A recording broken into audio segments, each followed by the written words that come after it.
Welcome back to our newest showbiz online hangout, the Glitter Entertainment Chatter Show. We have our co-hosts of the day, si Celine David at si Bo Bautista with me here. Hey, hello. Kamusta na kayo, girls? Paano nyo nasimulan ang 2024? Kamusta? To start with, nag-ano po kami, sumayaw kami ng Dreamers sa Philippine Arena sa New Year's countdown po kami. Ikaw naman po, Ate Aya, ano naman po ang bago sa'yo ngayong 2024? Ako naman po ang bago sa akin this 2024. Ang bago sa akin this 2024, I think mas naglaan ako ng oras sa training ko I'm planning to join a half marathon. Pero this coming March, may sasalihan akong 10-kilometer race. So, kung gusto niyo akong samahan niyo ako. Parang panonood na lang kami.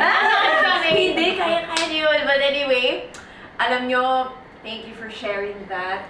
Sana mapanood ko kayo one day or mamaya pagkatapos natin ng taping. Mapanood ko kayong sumayaw. Ngayon, marami tayong bago din. Mamaya ate mag-TikTok. Sure. Rekta yan. But you guys, sa ating mga kagler, I hope you had a great start this 2024 as we all did here in the studio. At this year, don't worry, dahil tuloy-tuloy ang ating chataran tungkol sa latest sa entertainment world right here on our show. Tama yan, Ate Aya, at pag-uusapan natin yan kasama ang mga experts sa industriya tulad ng ating guest for today. Makikilala niyo siya sa next gap natin. Sino kaya ang entertainment reporter na guest natin ngayon? Ang guest natin ngayon, she is an entertainment reporter, blogger and editor-in-chief at Talk Posh PH, a travel consultant at Venture Peaks, and events coordinator at Victory Partners Inc. Please welcome Miss Daisy Lizelle. Hello po. Hello. Good. Welcome po sa aming mga ka-glitter. Guys, welcome her with me. Hey. Hello mga ka-glitter. Naku, kayo po ang ating buwan naman this year, man. So, I'm excited kung ano ang mapipiga namin from you. Mapipiga. Yan. Para sa mga ka-glitter natin who doesn't know, tell us about yourself po. And, well, kami kilala na po namin kayo. Pero, dahil parang medyo nag-getting to know tayo with our audiences, please introduce yourself. Take it away. Okay, I'm Daisy Quizon. I'm a reporter, entertainment reporter at Talk Posh PH. And marami rin, aside from entertainment, we also do like travel for blogging, and then we also do like lifestyle. So iba-iba naman siya. All around. Pero mas tutok tayo sa entertainment kasi yun yung ano ngayon, di ba? Yun yung mainit. Yun ang Corona ni Madam. Is showbiz your personal chosen field ba po in writing? Kasi mali natin may mga nanonood na aspiring showbiz reporters. Actually, hindi talaga. Parang may friend ako, may close friend ako. Na siya talaga yung reporter from, sabihin ko na, from Inquirer or Mariner News. Tapos, dahil siya kasi, medyo nung childhood friend ko kasi siya. So, medyo introvert kasi siya nung bata. So, parang ako yung maingay, ako yung madaldal, ako yung sismosa. So, lagi niya ako sinasama. Pag kunwari meron mga Piolo Pascual, ganun, sasama ako. Eh, pag mga, alam mo na, pag medyo pogi yung kasama ako. So, parang kakasama ko, sabi niya sa akin, parang, ba't di ka kaya magsulat or hindi mo umpisahan? Dahil mas magaling ka kasi parang, mas magaling ako. Oo, yun. Mas chismosa ako kasi sa kanya. So, nag-start kami doon. Pero yung work niyo po before, hindi pa writer? Or writer na rin talaga? Nag-start ako talaga as a writer with Ripples. Parang na-Talk Posh ka. Tapos, tsaka ako start yung Talk Posh. Pero hindi po entertainment? Entertainment na talaga? So, talaga kasi mas ako doon parang mas na-intriga ako, mas mas maraming balita everyday, parang ganun. Unlike sa iba. So, mas ako sa entertainment. Alam niyo na, yung mga certified chismosa, yung, di ba? Yung alam mo naman So, kung yun ang strength nyo, be inspired by our guests for today. Simula pa lang yan. Ngayon po, sino-sino pong mga artista yung mga paborito nyong subaybayan bukod kay Papa? Si Papa P, si Paolo Abilino. Sakto, mababangkit po natin. Paolo Abilino, Catherine Bernardo. Yan yung mga gusto ko. Pero ang favorite ko talaga is Luis Manzano. Kasi, din po. oo. Tsaka, sobrang humble, sobrang down to earth. Siya yung parang kung sa artista, siya yung una ko sasabihin na pinakamabait sa lahat. Parang gano'n. So siya. Ayan, Luis ha, pag napapanood mo ito. Oo. Diba recently, I think, meron silang event recently. Yung wedding niya. Mapapag-usapan natin yan lahat today. And now, ito na. Ready na ba po kayo, Miss Daisy? Feeling ko tayo yung hindi ready eh. We now go to our top trending topics of the week kung saan pinag-uusapan natin yung kung ano-ano ba ang pinag-uusap-usapan ngayon sa mundo ng showbiz. The hottest item in showbiz has still been the breakup of Bea Alonzo and Dominic Roque. From OG Diaz to Boy Abunda, marami ang naghinalang hiwalay na sila Bea and Dominic until the couple finally confirmed the split last February 11 on their Instagram accounts. Marami pa rin ang nagsispekulate kung ano ang dahilan bakit sila nag-break, tulad ng hindi daw di umanong pagpayag ni Dominic na pumirma ng prenuptial agreement at pag-imbestiga ng pamilya ni Bea sa trabaho ni Dominic. A statement from Dominic Roque's camp has been issued addressing some of these rumors. A statement from entertainment columnist Christopher Min that the proposal was staged, forced by Bea Alonzo's camp for marketing purposes. We need to confirm this soon. Alright, pasensya na po kayo at ang una nating topic ay breakup. Ang ganda-ganda pa naman ang intro natin. Pero, Miss Daisy, ano po sa tingin niyo kung bakit invested po yung mga tao sa breakup ni Dominic at ni Bea? Kasi marami rin silang fans. Marami rin na matuloy yung wedding, diba? Parang lahat eager na makita si Bea na ikasal, parang gano'n. So parang sa tingin ng mga tao, parang perfect na. Siyempre galing din si Bea sa breakup doon sa past niya. So parang nakita nila na happy si Bea. So parang gusto ng mga tao na makita siya nung makasal. So parang gano'n. So parang gano'n ba katagal na silang engaged? I think 3 to 4, gano'n. Kaya talagang parang paano na pa-climax na sa... Alright, what can you say po about Bea as a celebrity? Bea, wala akong... nakaka-attend ako ng maraming press ko ni Bea, pero wala talaga kami yung moments, together. Parang na-interview ko na siya before, pero nakita ko naman si Bea na very supporting doon sa fans niya, sa family niya. So parang siya naman yung nag-support sa family niya. So parang yun yung ano ko sa kanya. Perfect daughter siya. Si Dominic po? Si Dominic, Papa Dom. Di ba parang ang fresh niya, parang ang bang-bango niya, parang ganon. Tapos parang, maalaga siya with Bea. Alright. So, ang ganda po ng comments about Bea, about Dominic. How about them as a couple? Ano po yung masasabi?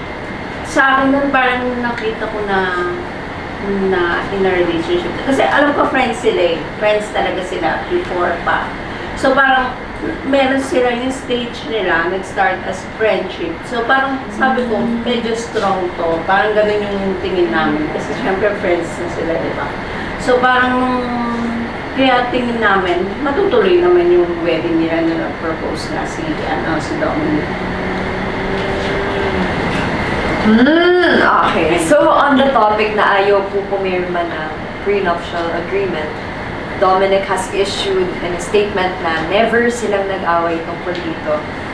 Bakit po sa tingin nyo na isa raw ito di umano sa mga naging speculation ng separation ng couple? Ano po yung masasabi? Kasi to think na billionaire kasi si Bea. So parang magiging thinking kagad ng tao is yung prenuptial kagad na parang siguro may prenuptial yan, ayaw ni Dominic, parang gano'n. Pero sa tingin ko naman, parang hindi naman yun yung issue. Parang hindi naman humantong doon sa prenuptial agreement. I don't think na hindi pipirma si Dominic. For me, hindi po pipirma si Dominic sa prenuptial? I mean, I mean, pipirma pala si Dominic. I don't think Pero na hindi siya tatanggi siya, boss. parang gano'n. No? I mean, hindi siya, magiging against siya doon. Kasi, sa tagal ba naman ng relationship niyo, parang magiging issue pa yun. Parang, tsaka marami naman showbiz, like celebrity na pumirma doon sa prenuptial. So, I don't think yun yung Siya naging bago. issue.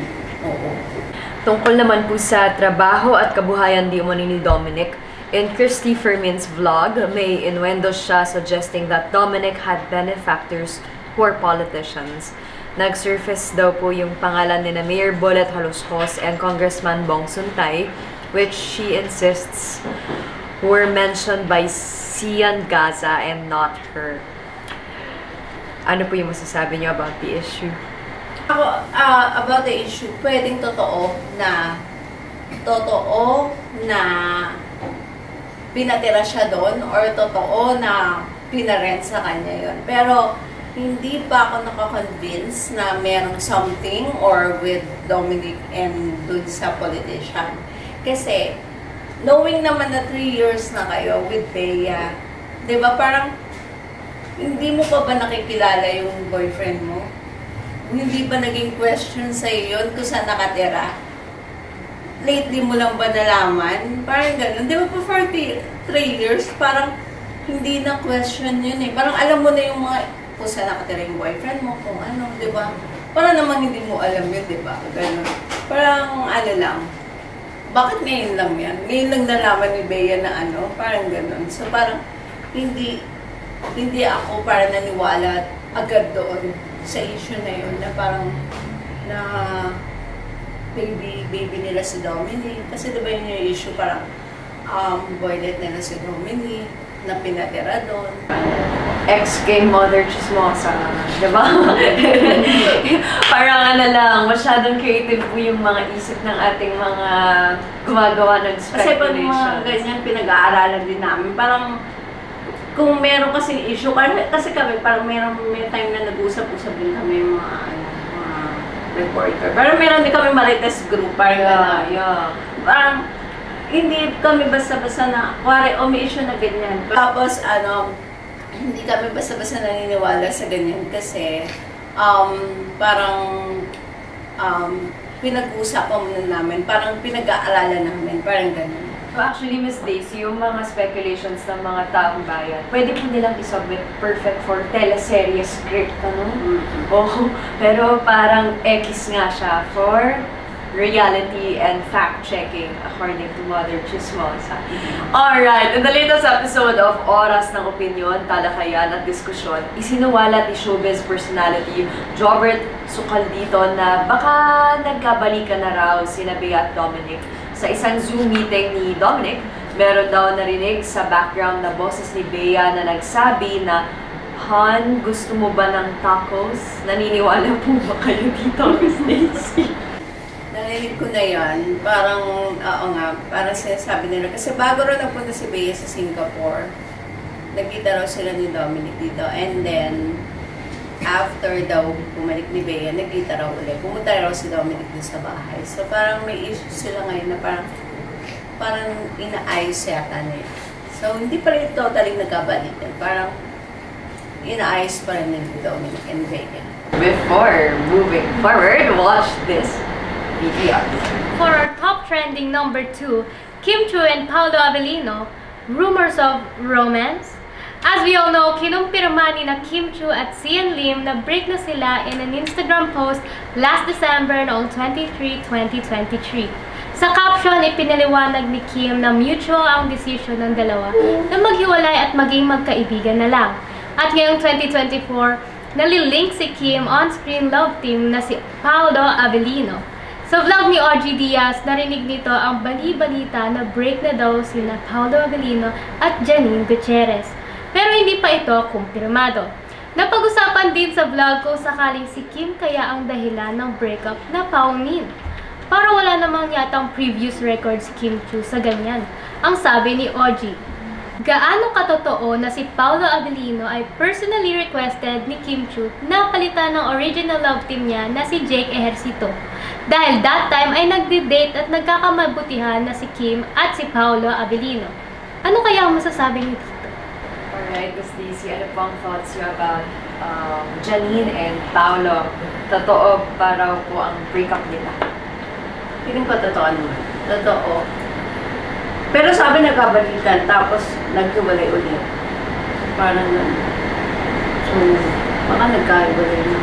Yung final. Oo. So do you think po it's true na may nabubuong relasyon daw po between Kim Chiu and Paolo Avellino? Or marketing stunt ba po yan for their new series? Feeling ko mayroon. Yun yung balibay kita. Meron with Kim Chiu and Paolo. Alright.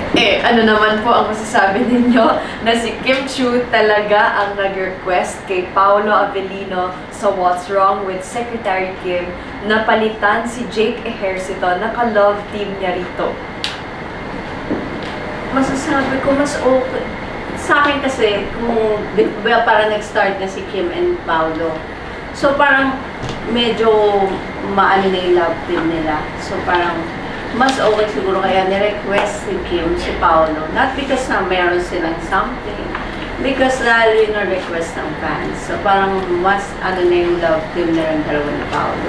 So feeling ko mas bagay si Paolo. Hindi ano kay Jake pero mas bagay. Si Jake pwedeng third, parang third party, parang gano'n. Kasi si Paolo parang masungit na yung dating, tapos makulit si Kim Chiu.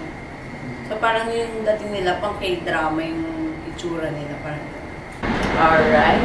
So with that said, let's watch this video. For our top trending topic number 3, Catherine Bernardo and Daniel Padilla, loyal kapamilya. Sa contract signing ni Catherine, naging emotional ito sa pagpapasalamat sa mga taong laging nariyan para sa kanya, lalo't na naging mahirap ang pinagdaanan niya noong nakarang taon. Tila patungkol ito sa breakup nila ni Daniel Padilla. Nananatiling solid kapamilya si Catherine at sinabing mahal na mahal niya ang kumpanya at hindi niya kayang itong iiwan. Meanwhile, on his contract signing, Daniel Padilla thanked Catherine Bernardo and their fans.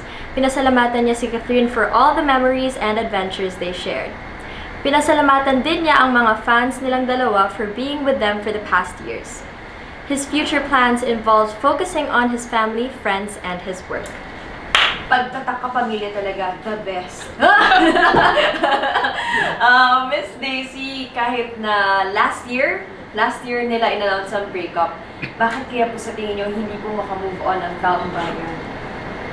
sa tagal ba naman ang Katniel, di ba? Parang makakamove on ka. Tsaka I doubt malayo pa para makamove on yung mga tao sa kanila. Kahit ako nga, hindi pa makamove on eh, di ba? Talaga Hindi po. pa rin. Mga 10 years pa po. Kasi Katniel nga ako. Pero tingin niyo po ba mahirap para sa kanila na nasa iisa silang network? Mahirap, pero kailangan nilang i-accept yun. Work yan eh. Parang, kumbaga, the show must go on, the work must go on. At saka, yan yung nagpakilala sa kanila. Yan yung bumuo ng love team nila. So, mahirap din talaga nilang iwanan ng ABS. Kasi nga po, iba talaga. Pagtatak kapamilya. Charot lang. Tawag dito. Meron po silang pending reunion project together. Sa tingin niyo po ba pwede pang matuloy ito? Or, For now, feeling ko hindi pa. Para kay Catherine yung nakikita ko kay Catherine, parang hindi pa siya papayag. Pero kung iisipin ni Catherine na work lang or set aside na yung baka pwedeng matuloy. Pero mahirap pa kasi. Parang for Catherine parang naging bias ako. Parang naging bias ako. Parang magalit sa akin si Daniel. Hindi, kasi mahirap talaga yung pinagdadaanan ni Catherine. So, I think na kung gagawa ng movie, tapos may pinagdadaanan pa siyang ganun. Parang hindi. Parang i-enjoy niya muna yung, for me, parang i-enjoy niya muna yung sarili niya. Yung piece niya, parang yung niya, Taylor Swift, niya, gano'n. aww. What do you think was the effect of the breakup in their respective careers? I think kay Catherine mas dumami yung billboards, di ba? Napuno na nga niya yung EDSA, di ba? Parang napuno niya doon sa Guadalupe yata. Ginawa ng album. Parang, Although, meron po akong feeling na regardless of the breakup, feeling ko rise talaga ni Catherine. Feeling ko. oo. Pero Catherine is Catherine, Daniel is Daniel. Kahit anong gawin mo. Okay. Pero mas umangat si Catherine. Siyempre, yung ano ng tao is sa kanya. Parang gano'n. Because of the rumors. Oo, because of the rumors na si Daniel yung ganito. Parang, so, yung ano ng tao is for Catherine. So, siyempre, lahat ng mga endorser, Catherine tayo, parang gano'n. So, pero, siyempre, iba pa rin ang Daniel. Parang gano'n. So, sana magkaroon pa rin sila ng movie, no? Marami pa rin nag-aantay. Ano po ang magiging reaction? Oo. But for now, let's watch this video. In an exclusive interview on a Fast Talk with Boy Abunda, live on air ang ating Queen of All Media, Chris Aquino, noong kanyang kaarawan last February 14 para magbigay ng update sa kanyang mga kababayan. Dito ay pinaliwanag niya ang kanyang sakit na mga autoimmune diseases na nagkaroon ng epekto sa kanyang puso. Siya ay may susubukang biological na gamot na kapag hindi raw tumalab ay pwede siyang atakihin sa puso. Gayunpaman, siya ay lumaban sa kanyang sakit para na rin sa kanyang mga anak na si Josh at Bimby. Pinupush ni Chris na magtrabaho na ang kanyang mga anak at ibilin kay Kuya Boy Abunda ang mga anak in case na may mangyari sa kanya. Lumalaban si Chris Aquino at gustong mag-survive sa sakit na ito dahil gusto niyang maranasan na maging stage mother sa mga anak niya. Miss Chris Aquino is such an icon in showbiz talk. How did you feel po when you heard about her sickness tsaka yung paglalayag mo? Siyempre, sad naman yung industry ng entertainment. So, siyempre, isa na yan, parang queen of ano yan yung talk show host, diba? Parang malungkot. Parang wala naman taong parang mag-aano na may sakit, magustuhin na may sakit siya.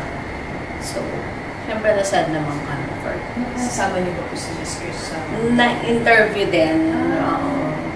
Makulit, masigla. So, parang ang hirap lang minsan ngayon pag napapanood siya sa TV, yung gano'n siya kupaya, tapos medyo ang maganda lang sa kanya is fighter siya. Yung parang kahit na anong sakit niya, parang gano'n. Actually, natatawa nga po ako dun sa mga nagtityan ngayon sa X, tama? Twitter sa X. Yung nagre-reply pa rin siya sa mga comments ng mga tao na parang, I know you do not like me. Oo, meron na siya. Sabi na, still a queen. Anyway, so pagkakakilala niyo po ba kay Miss Chris, bakit po sa tingin niyo minamahal siya ng mga kasamahan niya sa showbiz? Kahit na yun nga, nagka-trend siya as ganon, straightforward, yung walang sugarcoating sa pag-reply sa comments. Bakit po sa tingin niyo minamahal po siya ng kapwa showbiz? Kasi marami rin naman siya natulungan sa show business. Parang yung mga other nag-work sa kanya, yung mga franchise niya, di ba? Parang marami rin siyang natulungan ng mga naging empleyado. At saka, marami rin naman sumubaybay sa kanya. Yung parang, di ba? Parang kahit na nakakainis minsan yung tono ng boses ni Chris dati, di ba? Parang, pag narinig mo yung sound na yun, parang Chris Aquino yun eh, di ba? Ganon. So, parang may tatak kasi siya. Aww. So, hindi ko alam kung mapapanood to ni Miss Chris, but we are always praying for you po. And those were our top trending topics of the week. Maikling break lang po mga ka-glitter, and we will be right back.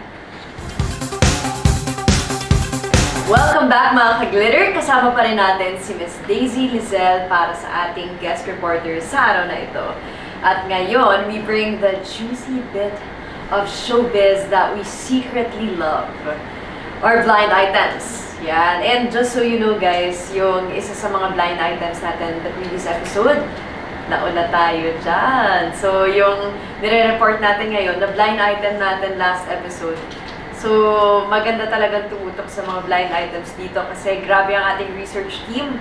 Malala, marites pa sa mga marites. Parang ako, kinakabahan. Parang alam na nila yung buong buhay ko. Charot lang. But for our blind item number 1, tignan natin kung Anong masasabi ni Miss Daisy dito? 90s popular band and manager hard to deal. Event organizers started to ban the band. Manager of the band is responsible in negotiations. Doesn't reply for inquiries if budget is below 3 million. Asks 5 million for 5 songs per 4 months. Kaya madalas wala sila sa lineup ng band, group, event, concert. Kilala ko yan. Ano pong masasabi? Masasabi ko dyan, hindi yan totoo. Yung 5, magkano yun? 5 million to. 5 million, 5 songs. Grabe naman yun. Parang may events, rin kasi kami, company. So, tatanggalin talaga siya. Parang hindi talaga siya isasama sa lineup kung ganun kamahal. Akala ko po ang ibig sabihin yung hindi po totoo na ganyan siya or totoo ba po yung blind item? Totoo meron ganyang blind item pero para sa akin hindi totoo yung 5 million. Parang hindi naman worth yung 5 million for the 90s. Pero mahirap ba raw po ko itong manager? Hindi ko alam yung manager. Ang alam ko, yung member ng band. Member lang po. Isa lang. Isang left. Okay. Ibibigay ko na. Naga ba pong may mga nababan na talent sa mga event? Or kayo, bilang meron kayong company of, organizing events, meron ba po talagang nababan? Meron. Bakit po? Or artists, pag kunwari, kinuha ka namin one times attitude ka. Kasi, minsan kahit sa production, kunwari yung mga talent coordinator, in-attitudean mo, marte-arte ka. Ano pong sample ng attitude para po? Parang late ka, tapos ikaw pa yung nagmamaldita dun sa sa event. Pag sabi mo late, how many minutes late or ilang oras po yung ibig sabihin ng late? Meron naman kasi yung acceptable na date. Meron Ano naman yung talaga yung 2 acceptable? hours na na late na. Diba? Mga 30-minute late, pwede ba po yun? Pwede pa siguro kasi alam mo naman traffic dito. Pero yung 2 hours. Oo, 2 hours. Tapos pagdating mo, ikaw pa yung bad trip. Parang may ulo mo, diba? Tapos lahat ng tao parang naghihintay sa'yo, parang gano'n. Tapos ang inaartehan mo yung talent coordinator, mga gano'n. Huwag na huwag niyong gagawin. Sa mga ito advice lang sa mga bata ngayon, parang huwag na huwag niyong gagawin yan. Kasi you never know na sa susunod, sila na yung mga boss. Siyempre, sila yung in-attitude, parang nag-attitude ka before dun sa event na yun. Tapos sila na ngayon yung boss. Parang nagtayo sila ng company or something. Tumatak na sa isip nila yun. So, ban ka na kagad. Parang ganun. Kahit kasi mo nagbago ka na or parang nag-iba na yung ugali mo. Parang feeling ko rin po regardless kung magiging boss man hindi. Parang huwag ka na lang mag-attitude at all. Parang yun naman mahal maging mabait. Totoo yun. Miss Daisy, bakit o paano po nagiging issue kapag malaki ang hinihinging talent fee ng isang musical act? Yung issue kasi may budget din yan eh. Parang may budget din yung promoter. Minsan requested ng mga tao, para doon sa isang province. Ba't po nagiging issue? Kasi, di ba, di na lang kulari, masyadong mahal. Di wag na. Hindi parang bakit po nagkakaroon pa ng issue na... Kasi naka-compare nila, parang ganito, si ganito, mas sikat sa inyo, tapos ganito yung singing nila. Diba? Parang gano'n. Kung ito sobrang sikat, tapos ikaw, mas hindi mo naman sila ka-level, tapos yung sisingilin mo, gano'n. di maghagal po. Pag naghahagal. Hindi nga yata sumasagot, diba? Oh, kaya issue. Sa tingin niyo po ba, a popular 90s band, pwede ba po or reasonable ba yung 5 million for 5 songs? No. Ding. Anong kanta yun? Sa akin lang nga, parang hindi ko mag-gets. Anong Pambansang kanta? awit daw. Ulit ba yun? Parang ganon. Gano'ng katagal mo kakantayin yung isang song para maging 5 million yung worth ng 5? No. Kasi nakapag na rin kami na ganyan mga sikat ko na band. Parang hindi naman ganyan. Ano po yung parang gusto po? Kasi minsan makikipag, nga sila, nga sila. So parang, sige, sagot niyo yung lahat, airfare, ganun. Tapos reasonable price, parang yung last na nakuha namin parang 8 songs, tapos 1 million sila. Oh, 1 million 8 songs na yun. Oo. Parang buong band na yun. Pero sagot namin lahat, parang accommodation, everything. Pero, nag-request pa yung mga fans na parang more Nag-extend pa. So, nagkumanta pa siya ulit. Oh, grabe na yung vibe. Kasi ano po yung pabaon ninyo na blind item sa amin ngayon? Ito na nga. Dito ko lang ito sasabihin na kasi bagong-bago lang itong balitang ito. Isang kilalang actress na may jowa pala na isang billionaire politician. Miss Daisy, napaka-broad naman po.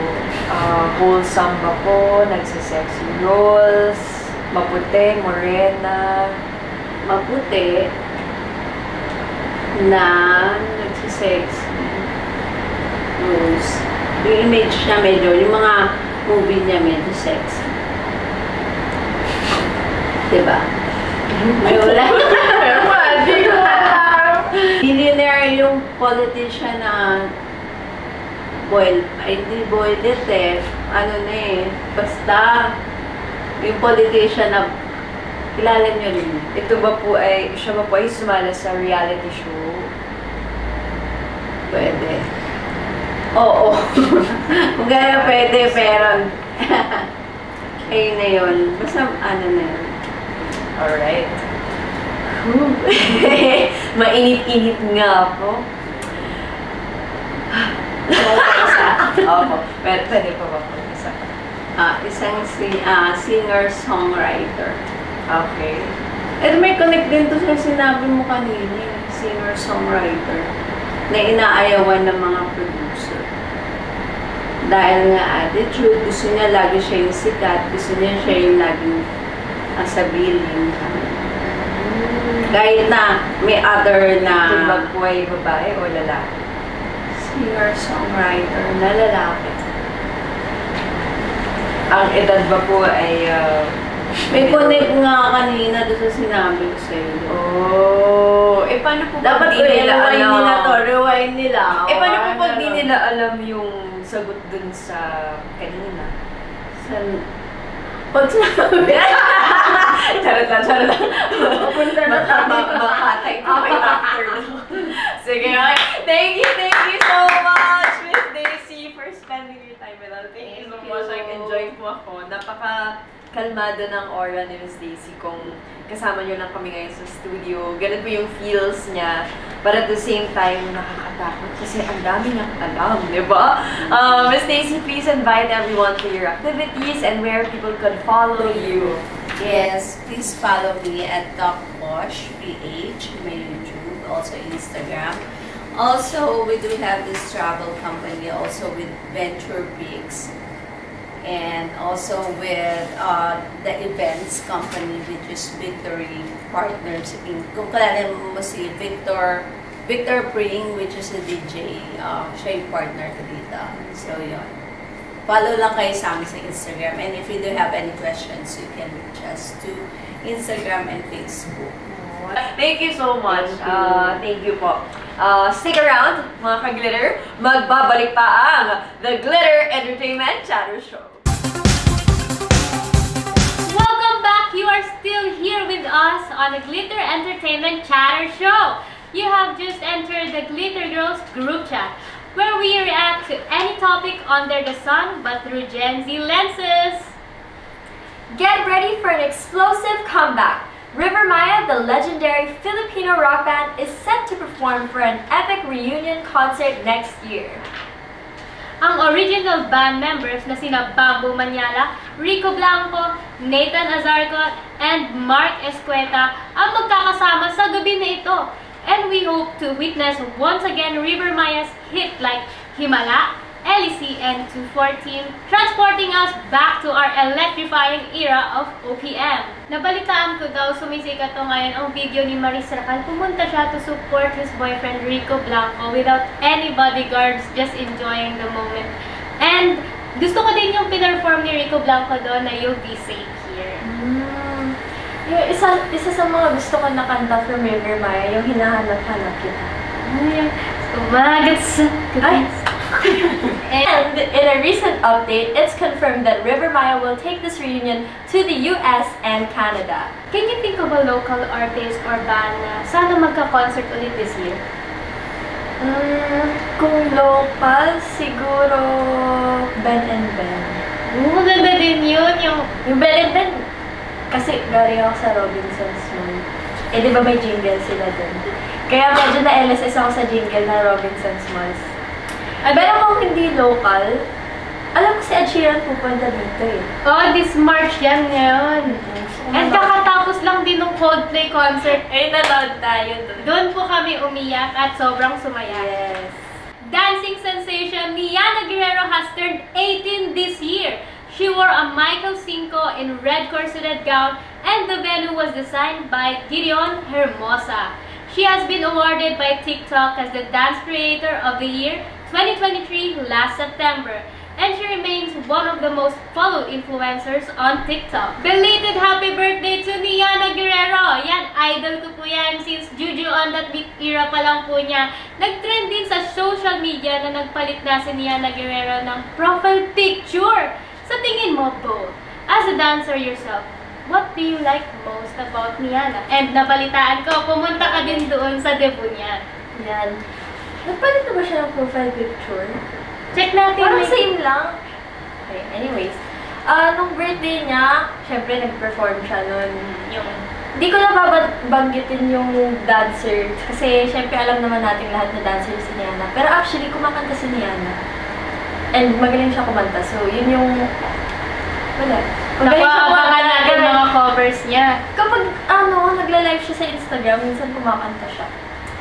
And, yun. Ang daming nag-perform kasi actually nung 18 roses niya, per rose, hindi siya yung typical lang na slow dance. As in, literal talaga na siya. street dancing. Kaya, yun. Taga-nood lang ako doon.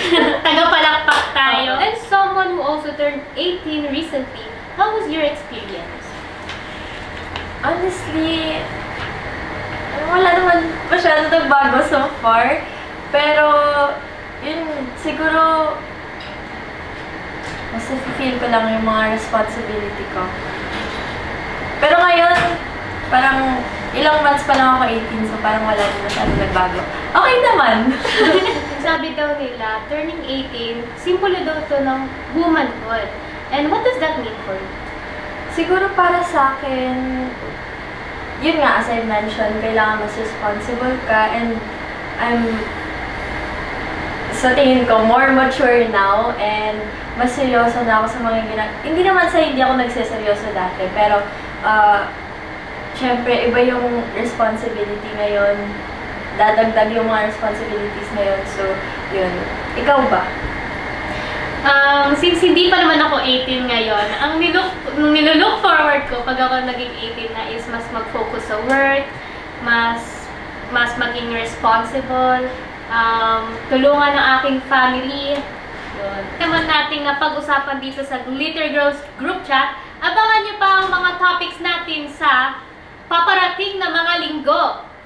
Kayo mga ka-glitter, anong ambag nyo sa napag-usapan sa group chat? I-comment nyo yan down below.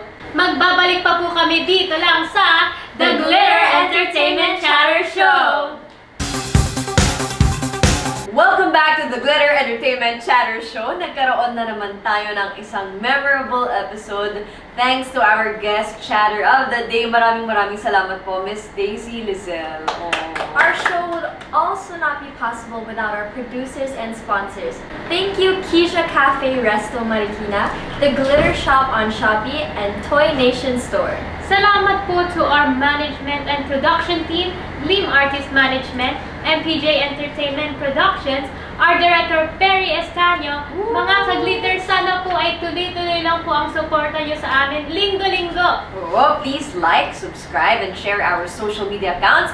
We are on Facebook as Glitter Channel, sa Instagram naman at glitter.channel, and sa YouTube naman kami ay Glitter Channel PH. Yan. Magkita-kita tayo ulit next week dito sa pinakabagong Sunday afternoon showbiz chikahan online ang The Glitter Entertainment Chatter Show.